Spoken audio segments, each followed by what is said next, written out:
All right, gents. So here we are. We're back at it again, right? And we've got the mid-month V735 update, which we thought Warframe was going to be the shining class of. But guess what? He ain't. He's just not doing it. He's not kicking it. The actual shiner for this has been Loki. They dropped that agent of that agent of the TVA on us, right? And we got the Synergy uniforms, and my man War Machine took a backseat. Am I surprised? No, I'm not. I'm not surprised that, Netball was like, we ain't gonna let this motherfucker have his moment. Is this a good uniform for him? Yes, it is. It is. If you like War Machine, pick it up. I mean, he's the last Avenger to get his T3, so this is pretty goddamn cool. The uniform actually looks pretty dope. He got his Armor Wars 30.99. I'm gonna pick it up simply because I continually use War Machine inside of Shadowland, and you know what? With some of these uniform effects, look at this. My man's getting that critical damage increase by 50%. Critical damage increases by 50%, and he gets increases guaranteed critical rate by 30%. Oh my God, my man is looking good. So when we look at this character, right? Let's go inside our team real quick over here. We're gonna drop this nugget off on you guys, right? So let's go blast characters over here, and we're gonna scroll down. Where's my man at? Jesus, rescue down here, he down here. So I'm gonna have to put in some work on leveling him up to get him to T3. Now I'm gonna be honest with you guys. Is Rhodey gonna be one of those T3s that I rush for? No, probably not. I'm not a huge fan of any of the Iron Man family. So there never been characters that I would race to rush and level up. Not gonna lie to you guys, because I got to spend my resources properly, so that way when I level up characters, that they are characters that I'm probably going to use quite frequently and a lot. Rhodey definitely got a nice buff. Let's take a look at some of his skills real quick, right? Like I told you guys, we went over the video about this, previous video about it, right? He's ignoring targets dodge rate by 30%, increase in skill damage by 35%, and decreases all damage received. So by and large, the skills remained the same with the increased skill damage, but we added the dodge rate and we added the all damage received, the decrease, right? Pretty damn decent.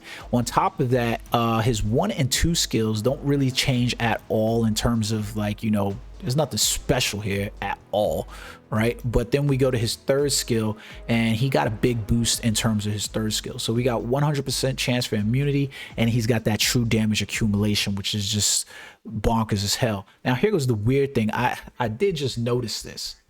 I'm looking at this right now. Okay, my bad. I was about to go off there for a second. I don't have any of his skills maxed out in level, so I was about to be like, why does this skill say level 11? What the fuck? So he's still getting that increase of attack. Is weird because it was an 11% for each 1% of damage taken. So I don't know, that's weird, but obviously you want him to take damage, right? So yeah, he wants to take some damage. My man is a little weird with that, right? A little BDSM action. So then we go over here, and he's got that 10% recovery of max HP. That's pretty decent right there. It's going to increase to 15% recovery of max HP, so that's pretty good. And then we've got his 5th skill, which is going to increase all attacks by about 50%, I think, when it's maxed out. And then his resistance to armor is going to be one of the reasons why you're probably definitely going to want to boost him up, is because if you look at that passive, he's given a 40% increase of all attacks, 40% increase of all defenses, and a 30% increase in HP. So like I told you guys, he's going to be one of those characters that is going to legitimately boost the hell out of the technokinetic characters around him, machine type characters around him. So whether you put Hulkbuster and War Machine on a team with Iron Man, where War Machine is going to be able to be your lead and your support, or Hulkbuster, whatever, you can flop those characters around on a team, and you're probably going to see some really big dividends, especially when you're playing World Boss Legend. So if you are a fan of Iron Man and you were looking at ways to boost up Iron Man inside of World Boss Legend, this would be that way, right? Purchase War Machine's costume, get it on heavy on it, invest in on it, and you're probably realistically going to end up with a very good team where you can say Hulkbuster will be my lead, War Machine will be my my support, and Iron Man will be my DPS. And hey, if my Iron Man goes down in World Boss Legend against Mephisto or Null, I can switch out to War Machine and still put in that work, get proper with it, you know what I'm saying? So like, I think that he's gonna be pretty damn decent. I mean, his passives alone make him his passives and his leadership alone make him a good supporting character. So think about that. He's getting a 30% increase of physical attack to all allies with his leadership, and then on top of that, you're getting another 40% increase of all attacks. That 30% increase of HP along with Hulkbuster's increase in HP is pretty damn good. Pay attention, gents. So when you look at this, right, and I go inside here, right, I can take a look at how I need to build this character, right? You can see automatically, look at that, I'm almost capped out on critical rate because his costume was giving him that insane bonus on his critical rate, right? So that's pretty damn good. He's still missing out in some areas, right? His HP, his recovery rate, his dodge, and so forth like that, right?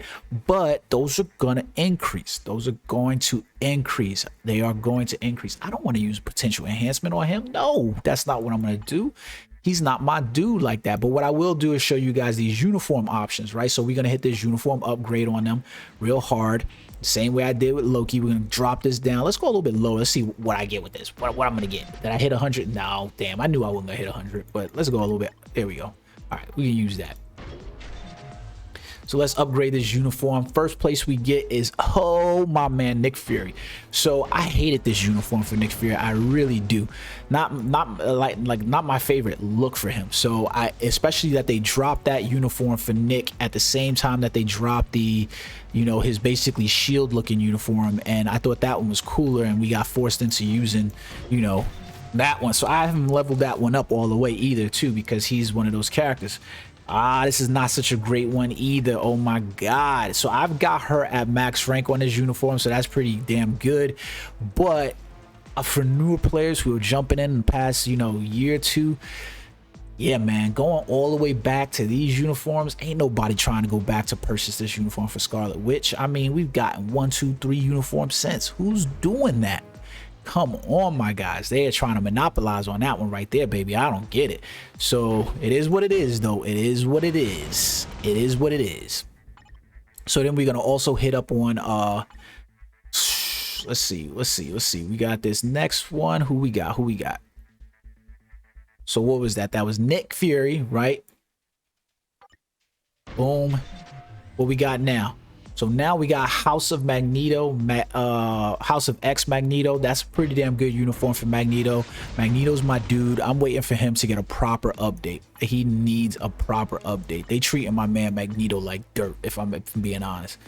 Like, this dude is a powerful beast, and I feel like they just like cutting my man's feet from underneath him with this stuff. I'm like, yo, what y'all doing? You know, like, this is the master of magnetism. This is the master of the brotherhood. Like, give him some more. But he's still pretty. He's still pretty serviceable. You ain't jumping his ass in World Boss Legend. No, you ain't doing that. All right. So then we got Punisher, Cosmic Ghost Rider. That's a pretty good uniform because that's his most recent one. So a lot of people playing Punisher will probably jump in on that costume.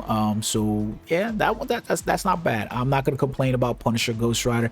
Not to mention, Punisher is a free-to-play character, tier 1, so you're not having to make too much of an investment into that character to get it. You can get a lot of his bios just from the Dimension support missions as well, so that's pretty decent. That's why, you know, like, you look at certain ones like that, like Nick, you know, Nick Fury, he's an exclusive character, so you got to worry about how you get bios for that man. And, you know, it kind of sucks when you have to get bios from exclusive. Jessica Jones, Jewel. So this is her most recent uniform for it. Not a bad uniform for her at all in any regard. It's going to be something I necessarily want. So you can see right here automatically I'm short about 120 bios for that. So the really good part about this is that it's really easy to just go in here to your Dimension shop, right? And let's just get War Machine bios. Max that out. That's about 200 bios right there. So there we go. So let's upgrade that uniform. Booyah! Look at that. So now we've got my War Machine at Mythic. I forgot to share that shit with my alliance on that last Loki one too. Fell asleep at the wheel. So now you can see what your stats are for that uniform option. So we want to change some of these uniform option effects, right? And remember what I said to you guys in previous videos, like with the Loki and stuff like that, is you basically want to be looking at how you're improving stats across the board by taking a look at what you already have. Obviously, I want to cap out on my dodge rate. I want to cap out on my crit rate. I want to cap out on some of these things inside here. Like, you know what I mean? Especially like you can see my ignore defense is a little bit low inside here. I'm going to need to cap out on some of this stuff, right? So I'm going to go inside my, my uniform options. I'm gonna take a look at these and see what I got going on right now, right? So right now I've got movement speed, energy defense, totally waste of space right there. So we can see what we got inside here. I'm gonna go with HP. Like I said, if HP is available, I always go HP available on some of those skills. A lot of people will tell you different, and they're like, well, I'm gonna go with this physical attack with energy attack for War Machine to be physical attack, but I'm gonna go with that HP, right? And then over here we got my Magneto Sport and attacks recovery rate. We don't really need that. Like, don't need it at all, you know what I mean? Like, so in here I can choose, okay, maybe I'll go with my ignore defense since that's capped out and I don't have what I have, right? I'm gonna choose to go with, guess what, HP. I said if HP was available, that's what I'm going for, right? Here we damn sure as hell don't need this all defense, but this is going to be a good chance for us to max out on that dodge rate, which is going to help us to cap out there, right? So we want to hit that. And then we got Jewel at the bottom here. She's giving us all attacks, critical rate, or critical damage. Remember, I was just slightly low on that critical rate. Remember that, right? I was just slightly low on that critical rate. So let's go back because I don't need this movement speed. What do I need from here? Attack speed I didn't need. Skill cooldown I didn't need. I can go and double up on dodge to kind of be over a little bit, but I don't think I need those, right? So let's take a look at what we got. So info, back to our details panel. I'm maxed out over here. 74.92, so that means I'm 0.08 away from getting my critical rate to be in max. Do I need to be max there? No, I don't. So like, I'm not gonna waste coming over here inside my uniform option trying to max out critical rate by 0.08 because I'm gonna lose out on effects there. Now, so I'm gonna go back inside these uniform options. Underneath the movement speed, I noticed my attack speed was pretty low. I don't need the dodge since I'm capped out on that, so I'm going to hit up that attack speed. See that? So now that should help me out here with my character because I can go inside details now. I can see that my attack speed is capped out, my dodge is capped out, my critical damage is capped out, my reduced cooldown duration is capped out, and my ignore defense and my critical rate is where I'm coming up short. So what I tend to do with that is then I can go inside my character gear. I can look at what I'm going. So we can see attack speed is what's there. Typically you start off the crap with getting rid of that one, right? But I'm gonna leave it there because I'm not so far off on any of my other abilities where I wouldn't just look at going, hey, you know what, I'm gonna set up some ESO 8, some Uru, and inside here is where I'm gonna basically equip some Uru that says, you know what, hey, look, I'm gonna amplify one of these. Let's just do one chain amplification. Actually, no, I ain't gonna do a chain amplification. I got 3. I typically like to do this where I get 4 of these.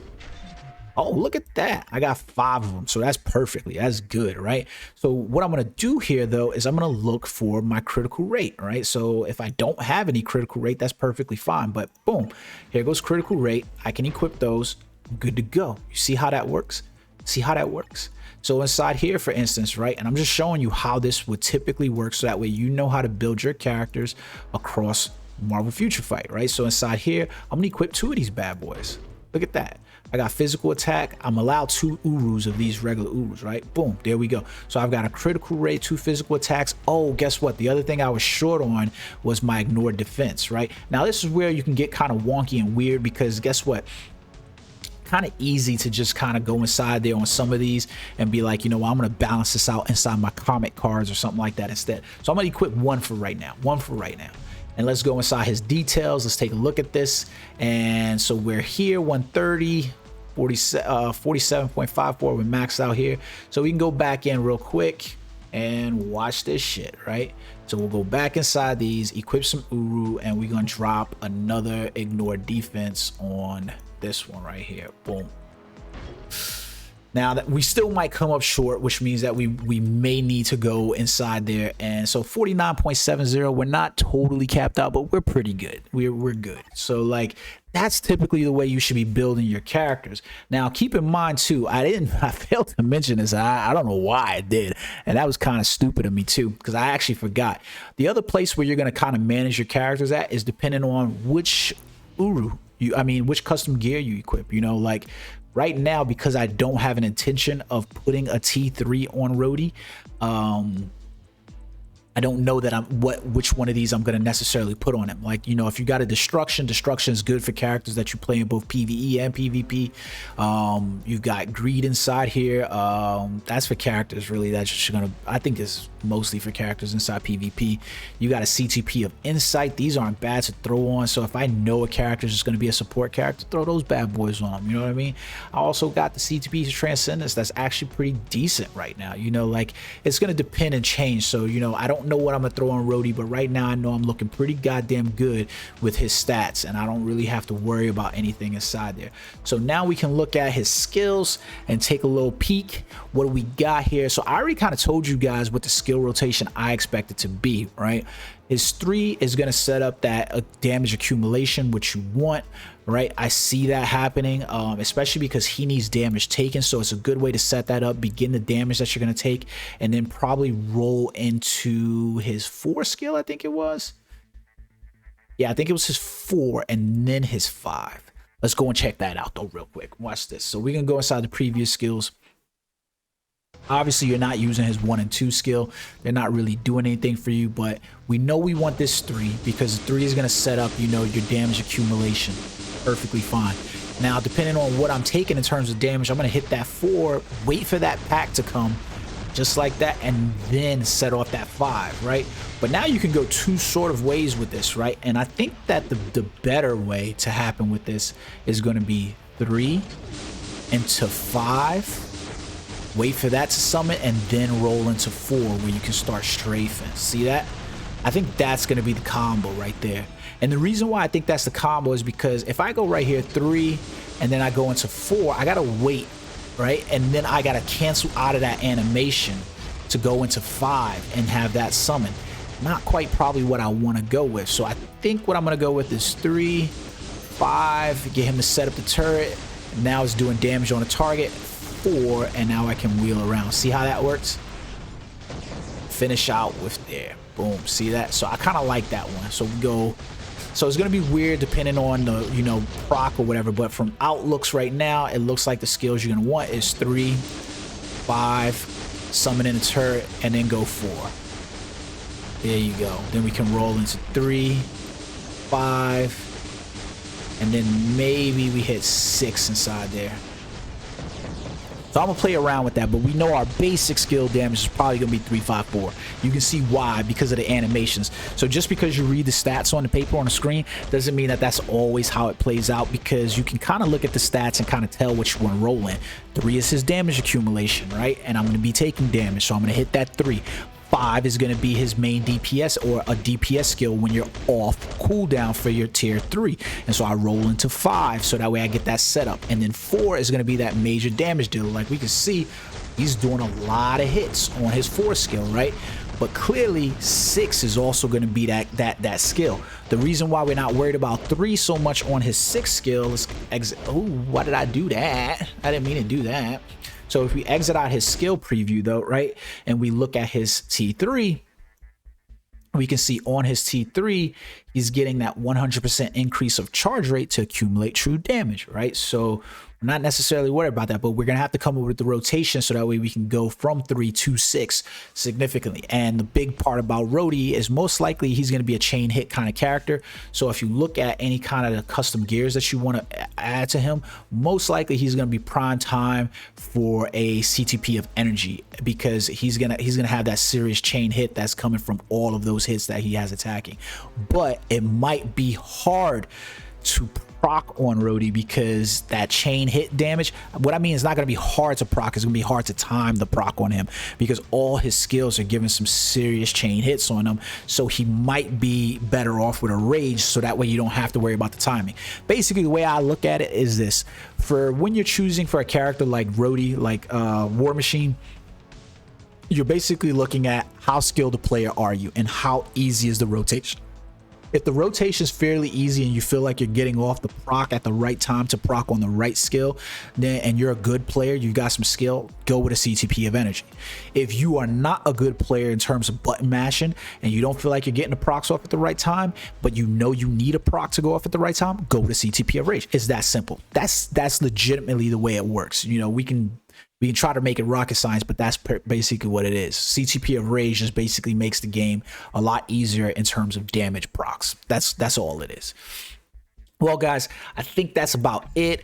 Rhodey's getting outshined and outclassed, clearly. There's an event going on for Rhodey to rank him up. I'm sitting at 9450, which lets you know that he's being outclassed by my man Loki. Like, that's just the truth of the matter. He's being outclassed. Nobody's even concerned with him. You see how minimal my build is on Rhodey, and you see nobody's really touching my man. They ain't capping for him. Like, who's the top player? Let's see what the top players got going on here before we finish this video. Top players got, yeah. Oh, wow. He just rolled in some Odin's Blessing on him. But like you can see, the top player basically has a mighty CTP of energy on him because that's probably going to be the best one for Rhodey inside there. I do plan on leveling up Rhodey. This is probably going to be the outlook of the team that I have on Rhodey as well, where it's Iron Man, War Machine, and Hulkbuster, because that just looks like the banger for me right there, especially if you're doing World Boss Legend. I hope you guys enjoyed this video. Remember, like always, hit that like, hit that subscribe. Hey, shout out in the comments. Let me know what you guys want to see. Until next time, guys, peace.